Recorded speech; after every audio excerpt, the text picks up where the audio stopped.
பெண்களுடைய நல்வாழ்விற்காக தமிழக அரசு சார்பில் 40 கோடி ரூபாய் ஒதுக்கப்பட்டு 38 புதிய வாகனங்கள் வாங்கப்பட்டிருக்கிறது. நம் பின்னால் இருக்கக்கூடிய இது போன்று 38 வாகனங்கள் பெறப்பட்டிருக்கிறது. ஒவ்வொரு வாகனமும் 1 கோடியே 10 லட்சம் ரூபாய் செலவில் பிரத்யேகமாக தயாரிக்கப்பட்டிருக்கிறது. இந்த வாகனம் ஒரு கிராமத்திற்கு அல்லது ஒரு இடத்திற்கு செல்கிறது என்றால் ஒரு மருத்துவமனையே நேரடியாக அங்கு சென்றதற்கு சமம். அந்த அளவுக்கு உள்ளே பல்வேறு வசதிகள் இருக்கிறது. இதில் மருத்துவர்கள் இருப்பார்கள், செவிலியர்கள் இருப்பார்கள் உள்ளிட்ட பல பேர் இதில் சென்று அவர்களுக்கு தேவையான பெண்களுக்கு, அதாவது எக்ஸ்க்ளூசிவ் ஃபார் விமன்ஸ் என்ற அடிப்படையில் பெண்களுக்கு தேவையான பல்வேறு வசதிகளை செய்து கொடுக்கப்பட்டிருக்கக்கூடிய ஒரு முக்கிய அங்கமாக பார்க்கப்படுகின்றது. இதில் என்னென்ன சேவைகள் வழங்கப்படும் என்பது இங்கேயே குறிப்பிடப்பட்டிருக்கிறது. நீரிழிவு பரிசோதனை, அதாவது சுகர் டெஸ்ட் பண்ணி பார்த்துக்கலாம்.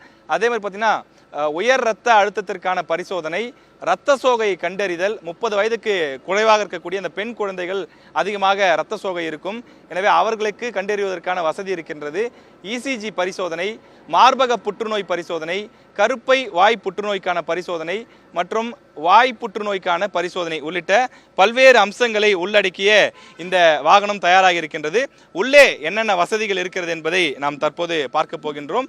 இந்த வாகனத்தை தான் இன்று காலை தமிழக முதலமைச்சர் மு.க. ஸ்டாலின் அவர்கள் சென்னை தலைமைச் செயலகத்திலிருந்து அவர் பார்வையிட்டு தொடங்கி வைத்திருக்கின்றார். விரைவில் 38 மாவட்டங்களுக்கும் ஒவ்வொரு மாவட்டத்திற்கும் ஒரு வாகனம் என்ற அடிப்படையிலே அனுப்பப்பட இருக்கின்றது. தற்போது நாம் அந்த வாகனத்திற்கு உள்ளே இருக்கின்றோம். இதுதான் அந்த லெபார்டரி, ஒரு மினி லெபார்டரி. இரத்த பரிசோதனை மேற்கொள்வதற்கான ஒரு அறை இது. இந்த வசதியை பயன்படுத்தி நாம் அந்த இரத்தத்தில் இருக்கக்கூடிய சுகர் அளவு, அதே போல கொலஸ்ட்ரால் உள்ளிட்ட ஹீமோகுளோபின் உள்ளிட்ட பல விஷயங்களை தெரிந்து கொள்ள முடியும். இதற்கு முன்பு சுகர் டெஸ்ட் எடுக்க வேண்டும் அல்லது கொழுப்பு உள்ளிட்ட விஷயங்களை தெரிந்து கொள்ள வேண்டுமானால் அருகில் இருக்கக்கூடிய ஆரம்ப சுகாதார நிலையங்கள், இது போன்று மக்கள் நீண்ட தூரம் செல்ல வேண்டிய அவசியம் இருக்கும். ஆனால் இனி ஒவ்வொரு கிராமத்திற்கும், மக்கள் அதிகமாக வசிக்கக்கூடிய பகுதிகளுக்கும் இந்த வாகனம் மக்களை தேடியே வர இருக்கிறது. அதனால்தான் இதுக்கு பெயரே மக்களை தேடி மருத்துவம்.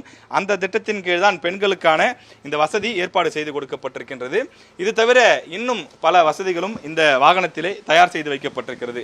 இந்த அறை, அதாவது அது முதல் அறை லெபார்டரி, மினி லெபார்டரி. அடுத்ததாக பார்க்கக்கூடிய இந்த அறையை பொறுத்தவரையில் இது அந்த கருப்பை புற்றுநோய் கண்டறிவதற்கான ஒரு பிரத்யேக அறையாக தயார் செய்யப்பட்டிருக்கிறது. தங்களுக்கு அந்த புற்றுநோய் இருக்கும் என்று சந்தேகப்படக்கூடிய அல்லது 30 வயது கடந்த அனைவருமே இன்றைய சூழ்நிலையில் அந்த சோதனை செய்து கொள்ள வேண்டியது அவசியம் என்று மருத்துவர்கள் தெரிவிக்கிறார்கள். காரணம், 3 வகையான புற்றுநோய் அதிகமாக காணப்படுகின்றது. உலகம் முழுவதும் புற்றுநோய் அதிகரித்து வரக்கூடிய சூழ்நிலையிலே தொடர்ந்து இது போன்ற அவசியம் மிகவும் முக்கியம் என்று சொல்கிறார்கள். அதே போல இசிஜி செய்து கொள்வதற்கான வசதியும் இங்கே வைக்கப்பட்டிருக்கின்றது.